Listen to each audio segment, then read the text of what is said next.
জোহরের ফরজ নামাজের আগে সুন্নত না পড়লে কি গুনাহ হবে? এই সুন্নাতটি আসলে সুন্না আল মুআক্কাদা। সুন্না মুআক্কাদা হচ্ছে এমন সুন্না যে এই সুন্নার ব্যাপারে বিষ্ণু ইসা ইসলাম তাকিদ দিয়েছেন। তাকিদ শব্দ থেকেই মূলত মুআক্কাদা, এমফেসাইজড সুন্না।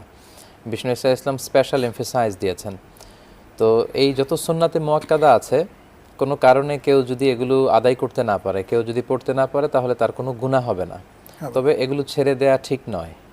বিষ্ণু ইসা ইসলাম বলেছেন যে কিয়ামতের দিন কারো যদি ফরজে ঘাটতি থাকে, আল্লাহ ফেরেশতাদেরকে বলবে যে হাল্লাহু মিন তাতাওয়া, তার কোনো নফল বা সুন্না আছে কিনা দেখো। তো সুন্না যদি তখন খুঁজে পাওয়া যায়, এটা ফরজের সাবস্টিটিউট হবে, ফরজের জায়গায় এনে বসানো হবে এবং তাকে ক্ষমা করে দেওয়া হবে।